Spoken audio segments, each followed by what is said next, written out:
Bismillahirrahmanirrahim. Assalamualaikum warahmatullahi wabarakatuh. Innal hamdalillah nahmaduhu wa nasta'inuhu wa nastaghfiruh wa nu'minu bihi wa natawakkalu alayhi wa nashhadu an la ilaha illallah wahdahu la syarikalah wa asyhadu anna Muhammadan 'abduhu wa rasuluhu la nabiyya ba'dah. Allahumma shalli wa sallim ala sayyidina Muhammad wa ala alihi wa sahbihi ajma'in, amma ba'du.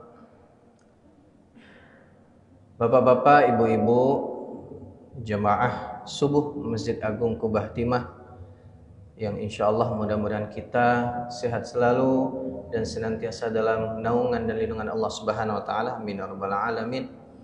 Pertama-tama tentu mari kita bersyukur kehadirat Allah Subhanahu wa taala atas segala limpahan rahmat karunia nikmat yang telah diberikannya kepada kita hingga hari ini kita berada pada 21 Ramadan ya 1446 Hijriah. Mudah-mudahan amal ibadah kita sampai hari ini diterima oleh Allah Subhanahu wa taala, amin ya rabbal alamin. Salawat kita aturkan kepada junjungan kita, tauladan kita, Baginda Al-Mustafa Muhammad sallallahu alaihi wasallam. Mari kita banyak bersalawat kepada Nabi di hari Jumat, karena Nabi sallallahu alaihi wasallam menyampaikan salawat yang dibaca untukku pada hari Jumat ma'rudatun alayya, akan langsung disampaikan kepadaku. Oleh karenanya bila ada waktu luang yang kita miliki, mari isi dengan salawat. Mudah-mudahan kita menjadi umat Nabi yang gemar bersalawat dan berharap mendapatkan syafaatnya di yaumil qiyamah nanti, amin amin ya rabbal alamin. Bapak Ibu jemaah kaum muslimin yang dirahmati Allah Subhanahu wa taala, sebelum kita masuk ke tema kita mengenai makna atau definisi Al-Qur'an, saya ingin mengingatkan bahwa malam tadi tepat malam ke-21, artinya 10 hari terakhir bulan Ramadan ya, malam-malam akhir itu dimulai semalam. Oleh karenanya mari kita ingat bahwa Nabi itu punya 3 amalan di 10 hari terakhirnya ya. Ini disampaikan oleh istri beliau tercinta Siti Aisyah radhiyallahu anha. Yang pertama adalah syadda mi'zarahu. Beliau mengencangkan sarungnya. Artinya apa? Beliau fokus ibadah kepada Allah Subhanahu wa taala. Ya, sehingga beliau banyak beriktikaf di masjid. Walaupun kita tahu bahwa rumah beliau berada di area masjid ya. Rumah Nabi dan masjid itu ya satu area. Dan beliau pada 10 hari terakhir bulan Ramadan lebih banyak fokus ibadah kepada Allah Subhanahu wa taala. Yang kedua adalah ahya lailahu, menghidupkan malamnya tentunya dengan ibadah kepada Allah. Kalau bisa waktu istirahat kita atur ya. Kita butuh istirahat ya, karena untuk menguatkan fisik kita dalam rangka beribadah kepada Allah Subhanahu wa taala ya. Namun jangan sampai kebablasan. Amat sangat disayangkan apabila 10 hari terakhir terutama malamnya kita tidak sempat untuk sekedar sholat tahajud ya, baca Al-Quran, zikir dan lain sebagainya. Oleh karenanya mari kita atur ya, mudah-mudahan kita dapat menghidupkan malam kita di 10 hari terakhir dengan banyak ibadah kepada Allah Subhanahu wa taala. Dan yang terakhir adalah aiqadha ahlahu. Nabi itu membangunkan keluarganya. Berarti bapak-bapak secara tidak langsung kita yang harus lebih dulu bangun dibandingkan orang rumah kita, istri kita. Bagi yang sudah berkeluarga, bagi yang belum, pasanglah alarm Jadi bangun, jangan sampai tidak terbangun. Nah, jadi jangan sampai istri kita duluan yang lebih bangun. Baiknya kita sebagai suami yang lebih dahulu bangun dan kita membangunkan keluarga kita. Ya. Bapak Ibu jemaah kaum muslimin yang dirahmati Allah Subhanahu wa taala, tema kita adalah mengenai makna atau definisi Al-Qur'an. Kita sama-sama sudah tahu dan mungkin sudah disampaikan para asatidz sebelumnya mengenai keutamaan Al-Qur'an, membaca Al-Qur'an dan lain sebagainya. Nah, kita akan membahas sedikit mengenai makna Al-Qur'an yang disampaikan oleh Syekh Sya'ban Muhammad Ismail dalam kitab beliau Al-Qira'at Ahkamuha wa Masdaruha. Beliau menyampaikan bahwa Al-Quran itu tidak hanya sekedar bacaan, namun memiliki makna yang luas. Apa itu? Al-Quran huwa kalamullah al-mu'jiz al-munazzalu ala khatamil anbiya'i wal mursalin Sayyidina Muhammad sallallahu alaihi wasallam biwasitatil amin Jibril alaihi salam. Al-muta'abbad bitilawatihi al-maktubu fil masahif al-manqulu ilaina bitawatur al-mabdu'u bi suratil Fatihah wal makhtumu bi suratin Nas. Ada yang bisa ngulangin Pak, Ibu? Ada hadiah dari Pak Ketua kayaknya. Jadi makna Al-Qur'an kata beliau luas sekali. Ya. Yang pertama kalamullah. Al-Quran itu adalah kalamullah. Apa artinya? Firman-firman Allah, perkataan Allah. Atau sekarang bahasa kerennya, surat cinta dari Allah Subhanahu wa ta'ala. Bapak Ibu pasti dulu ada yang pernah ini ya, pacaran ya mungkin ya dulu ya. Dulu belum tahu ya dan lain sebagainya. Nah dulu kalau kita dapat surat dari mungkin yang sekarang sudah menjadi istri kita, senang kita Pak, ya, senang kita pegang, bahkan kita simpan, ya, kita kecup dan lain sebagainya. Nah, Quran itu adalah kalamullah, firman Allah. Ya. Jadi seakan-akan Allah itu ingin bercerita kepada kita, cerita tentang Nabi Musa, cerita tentang Ashabul Kahfi. Ya, dan lain sebagainya. Nabi yang sering dalam tanda kutip ya ngobrol, bercakap-cakap dengan Allah Subhanahu wa taala sehingga dijuluki sebagai kalimullah. Siapa itu? Nabi Musa alaihi salam. Nabi Musa itu dijuluki sebagai kalimullah. Nabi yang sering sekali bertemu Allah sehingga dalam tanda kutip ya bercakap-cakap dengan Allah Subhanahu wa taala. Pernah suatu ketika ada seorang tabi'in ketika membuka mushaf Al-Qur'an, beliau pingsan. Setelah sadar, orang-orang yang di sekitarnya bertanya, "Kamu kenapa? Kok pingsan?" Dia menjawab, "Hadza kalamu Rabbi, hadza kalamu Rabbi." Ini kalam, perkataan Tuhanku. Ini kalamullah.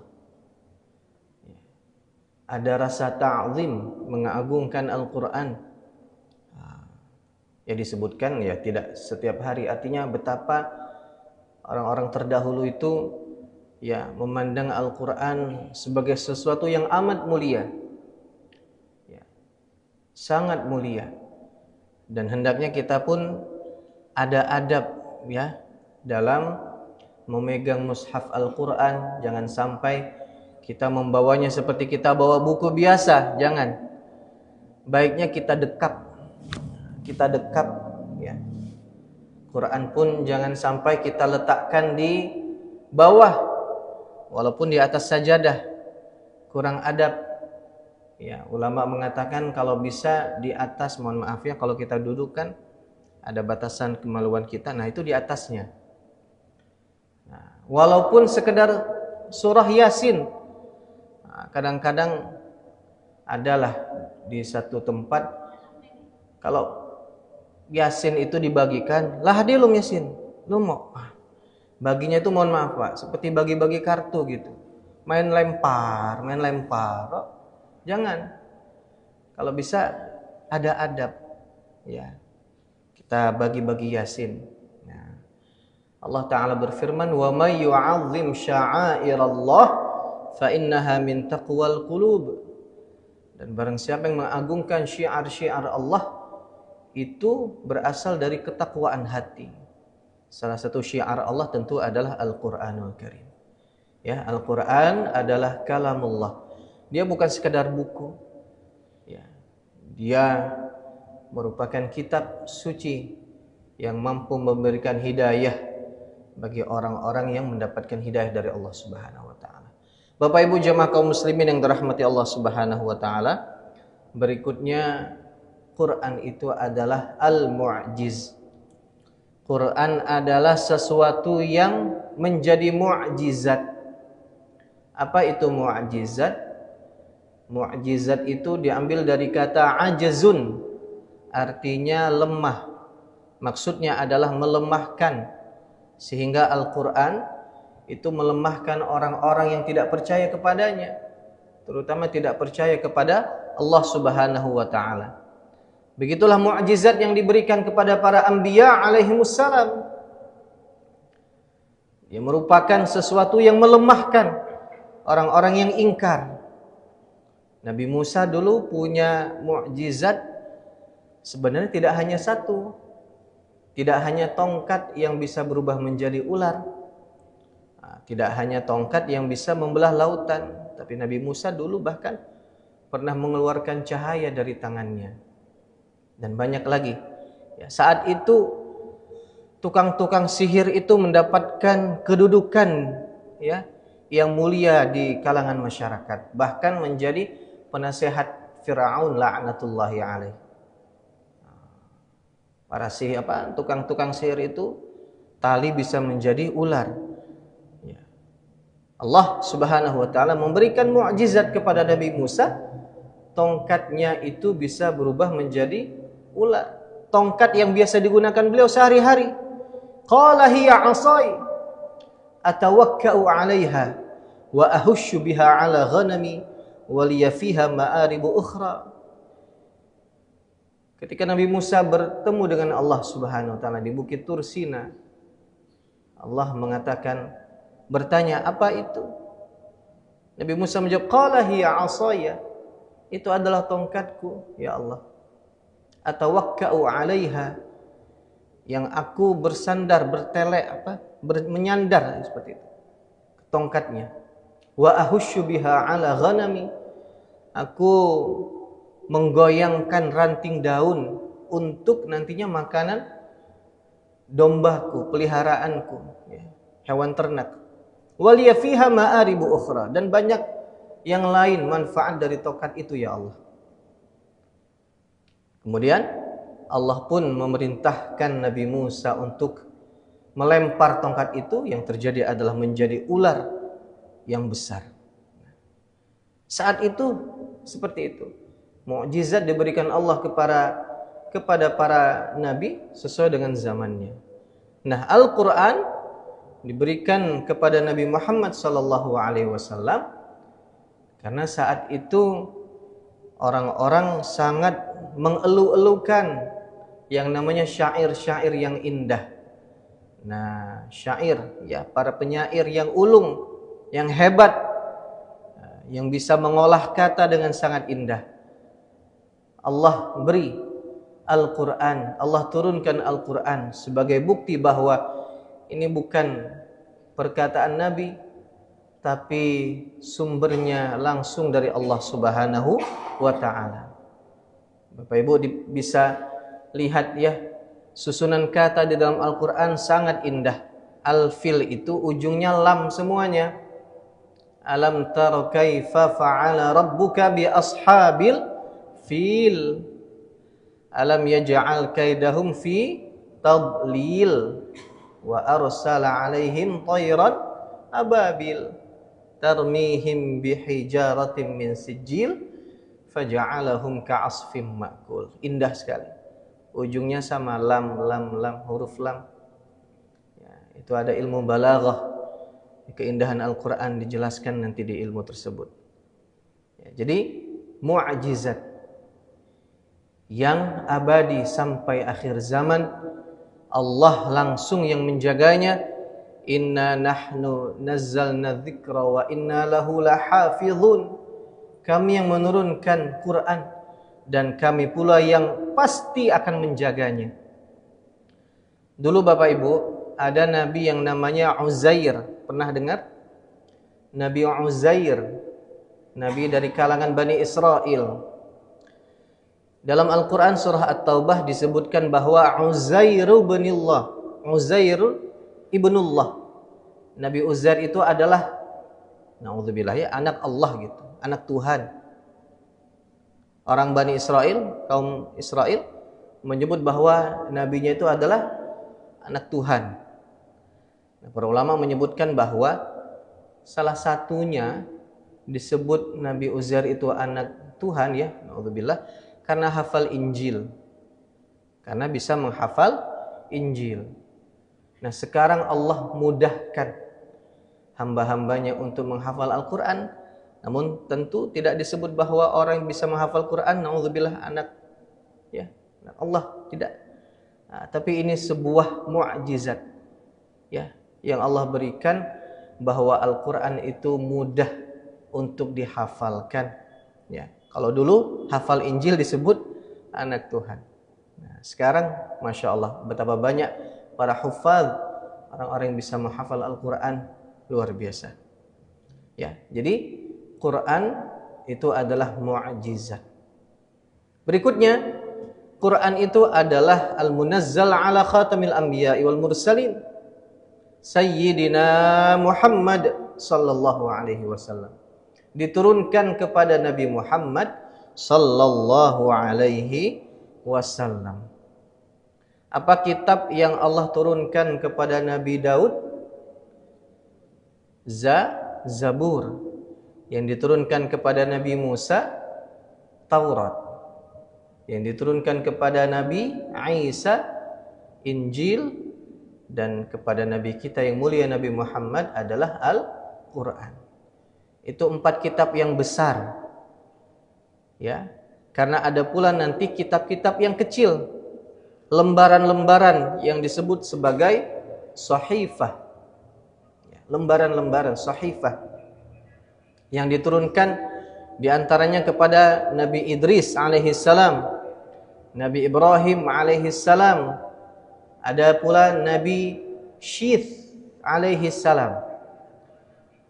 Jangan salah sebut, karena tulisannya nanti S-Y-I-T-S, bukan Syith, bukan. TS itu kan kalau dalam huruf Latin itu bacanya tha, huruf tha. Jadi Syith alaihissalam, bukan Syith. Jangan. Nabi Syith, nabi dari kaum Bani Israel. Nah, itu sahifah. Kitab lembaran-lembaran kecil, kitab-kitab kecil yang berupa lembaran. Kalau kitab yang besar itu agak tebal. Jadi diturunkan kepada Nabi kita Nabi Muhammad sallallahu alaihi wasallam. Biwasitatil amin Jibril alaihi salam, melalui perantara malaikat Jibril alaihi salam yang menyampaikan wahyu kepada Allah, kepada Nabi Muhammad sallallahu alaihi wasallam adalah malaikat Jibril. Menjadi sayyidul malaikah, penghulu para malaikat. Sehingga disebutkan bahwa segala sesuatu yang berhubungan dengan Al-Quran, dia akan menjadi mulia. Malaikat Jibril jadi malaikat yang paling mulia karena menyampaikan wahyu kepada Nabi Muhammad. Nabi pun menjadi nabi yang mulia, Nabi Muhammad, karena mendapatkan keistimewaan diturunkannya Al-Quran kepadanya. Malam yang paling mulia adalah malam Lailatul Qadar, turun Al-Quran pada malam tersebut. Ya. Bulan yang mulia, paling mulia adalah bulan Ramadan, turun Al-Quran pada bulan tersebut. Sehingga disebutkan bahwa orang yang paling mulia di sisi Allah pun adalah orang yang sering berinteraksi dengan Al-Quran.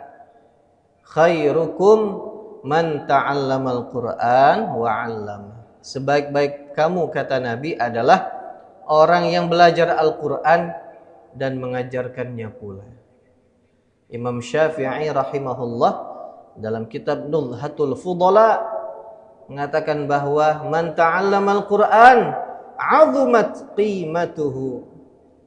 Orang yang belajar Al-Quran maka kedudukannya tinggi di sisi Allah Subhanahu wa ta'ala.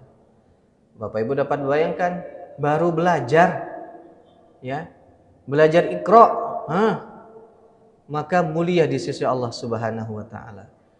Karena kadang-kadang salah satu faktor kita malas ya untuk membaca Al-Quran, boleh jadi kita merasa kita tidak pacak baca Quran. Belum bisa membaca Al-Quran karena banyak yang salah, sehingga kadang-kadang kita malas untuk membaca Al-Quran. Salah satu faktornya. Ini kita dimotivasi bahwa belajar saja, baru belajar, maka kata Imam Syafi'i kedudukannya mulia di sisi Allah Subhanahu wa ta'ala. Sehingga tidak ada kata tidak belajar karena alasan usia dan lain sebagainya. Tidak. Jadi walaupun mungkin kita sudah berumur, ya, kalau memang bacaan kita masih banyak kekeliruan, kita harus belajar. Ya. Khairukum man ta'allamal Qur'an wa 'allama. Sebaik-baik kamu, kata Nabi, orang yang belajar Al-Quran dan nantinya mengajarkan Al-Quran itu pula. Kepada siapa kira-kira kita ajarkan? Tentu kepada keluarga kita, anak istri kita ajarkan. Ya. Para ulama yang saya lihat itu ada Ustadz Hadi Hidayat, ya, Ustadz Abdul Somad dalam videonya itu menyebutkan bahwa kalau bisa surah Al-Fatihah anak-anak kita itu dari kita orang tuanya. Anak-anak kita itu belajar dari kita. Biarlah surah-surah lain itu dia belajar sama gurunya, sama ustadz atau ustadzahnya. Tapi minimal surah Al-Fatihah kita talaqi, kita ajarkan ayat demi ayat kepada anak kita. Berarti orang tuanya pun sudah harus belajar, sudah bacaan Al-Fatihahnya sudah baik dan benar. Karena itu akan menjadi amal jariah bagi orang tuanya. Bapak Ibu jemaah yang dirahmati Allah Subhanahu wa ta'ala, ini kita agak percepat. Yang berikutnya adalah al-muta'abbad bitilawatihi. Quran itu, kata Syekh Sya'ban Muhammad Ismail, adalah sesuatu yang membacanya merupakan ibadah bernilai pahala di sisi Allah Subhanahu wa ta'ala. Al-mahiru bil Quran ma'as safaratil kiramil bararah. Orang yang mahir membaca Al-Quran, maka dia akan dikumpulkan bersama para malaikat yang mulia. Walladzi yaqra'ul Qur'an wa yatata'ta'u fihi wa huwa 'alaihi syaq lahu ajran. Kalau orang yang bacanya itu terbata-bata, kesusahan membacanya, maka sayangnya Allah kepada kita, Allah beri pahala 2. Ya. Diberikan pahala lebih oleh Allah Subhanahu wa ta'ala. Jadi keutamaan Al-Quran, saya yakin dan percaya kita sudah banyak, ya, mendengar, ya, dan kita sudah memahaminya. Tinggal bagaimana kita membacanya. Ya. Jangan sampai Al-Quran itu sudah kita download, bahkan di HP kita sudah kita unduh, tapi tidak sempat kita membukanya. Ini sudah hari ke-21. Berarti sudah minimal, kalau targetnya 1 juz, sudah 21 juz, ya. Kalau target 1 juz 1 hari, 21 juz sudah kita baca, ya. Jadi Quran, membacanya, mendengar orang membaca Al-Quran, ya, menghafalnya, menyentuhnya dengan ada wudu, ya, lebih-lebih mengamalkannya, itu semua bernilai pahala di sisi Allah Subhanahu wa taala. Berikutnya, Quran adalah al-maktubu fil masahif, termaktub di dalam mushaf. Jadi ada yang menyebutkan bahwa Quran yang kita sentuh itu adalah mushaf Al-Quran. Quran itu isinya, ya. Sehingga nanti mushaf Al-Quran ada satu masa tidak ada lagi isinya, kosong. Nah, tapi masih ada di kepala kaum muslimin. Walaupun pada akhiran nanti Allah angkat semua itu. Itulah tanda akhir zaman. Ya, sudah sangat dekat dengan hari kiamat. Jadi Quran termaktub di dalam mushaf Al-Quran yang harus pula kita jaga tadi. Kita harus ada adab dalam menyentuhnya, memegangnya, membawanya, meletakkannya dan lain sebagainya. Berikutnya, Quran itu al-manqulu ilaina bitawatur, sampai kepada kita secara mutawatir. Kita diajarkan oleh guru kita. Guru kita mendapatkan pengajaran Al-Quran dari gurunya. Gurunya guru kita mendapatkan pengajaran Al-Quran dari gurunya, terus bersambung, ya, bersanad. Itulah pentingnya sanad Al-Quran. Dari mana kita belajar? Nah, jadi sampai secara mutawatir, ya, berkelanjutan, ya. Dan terakhir, Quran adalah al-mabdu'u bi suratil Fatihah. Mulai dari surah Al-Fatihah, al-makhtum bi suratin Nas, dan ditutup dengan surah An-Nas. Ya, orang yang berkali-kali khatam, ya, itu mendapatkan pahala di sisi Allah Subhanahu wa taala. Nabi memujinya. Ya, orang yang membuka dan menutup Al-Qur'an. Maksudnya apa? Khatam Al-Qur'an.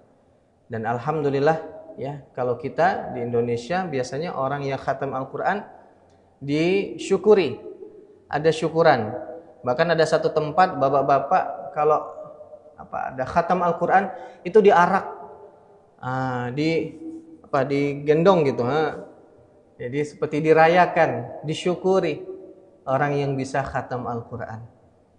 Imam Abu Hanifah rahimahullah mengatakan bahwa haknya Al-Qur'an itu dikhatamkan 2 kali setahun. Berapa Bapak Ibu? 2 kali setahun. Ramadan menjadi waktu yang tepat, minimal sekali khatam selama 1 bulan Ramadan. Sisanya 11 bulan kita kejar. Minimal 11 bulan sisanya sekali pula khatamnya. Sehingga genaplah 2 kali setahun, bukan 2 tahun sekali. Atau bahkan ada yang belum khatam, ya. Jadi Bapak Ibu jemaah rahimakumullah, saatnya kita kembali kepada Al-Quran. Al-Quran itu bermakna bacaan. Secara lughah, secara bahasa, artinya adalah bacaan. Sudah selayaknya dia menjadi teman kita, bacaan kita yang sehari-hari kita baca. Ya. Karena boleh jadi kita lebih banyak baca yang lain daripada baca Al-Quran. Jangan sampai ada satu hari yang berlalu dan kita tidak sempat untuk baca Al-Quran. Para ulama mengatakan bukan kita yang tidak punya waktu, tapi boleh jadi Allah yang sedang dalam tanda kutip marah kepada kita, sehingga kita pun tidak sempat membaca kalamnya, kita tidak sempat membaca Al-Quran. Ya. Mari kita ajarkan pula kepada anak keluarga kita, kita dorong mereka untuk belajar Al-Quran. Ya, kita pun sebagai orang tua, bila mana merasa bahwa bacaan kita masih banyak kekeliruannya, kita belajar Al-Quran. Alhamdulillah di Pangkal Pinang ini banyak sekali halaqah-halaqah Al-Quran, majelis-majelis, ya, belajar Al-Quran. Di masjid kita, Masjid Agung Kubah Timah juga ada halaqah tahsin, ya, belajar Al-Quran. Mudah-mudahan kita semuanya menjadi ahlul Quran, orang-orang yang gemar membaca Al-Quran, menjadi keluarganya Allah. Karena Nabi telah memberikan kabar bahwa ada keluarga Allah di kalangan manusia. Inna lillahi ahlina minan nas. Sesungguhnya Allah memiliki keluarga di kalangan manusia. Siapa itu? ahlul Quran. Hum ahlullah wa khassatuhu. Mereka adalah keluarga Allah dan orang-orang yang khusus, orang-orang yang terpilih. Mudah-mudahan kita menjadi bagian daripada itu, menjadi ahlul Quran. Keluarga kita semuanya menjadi orang-orang gemar untuk membaca Al-Quran. Amin ya rabbal alamin. Mungkin ini saja yang dapat disampaikan. Kurang lebihnya mohon maaf.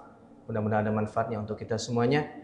Hadanallahu wa iyyakum ajma'in. Wassalamualaikum warahmatullahi wabarakatuh.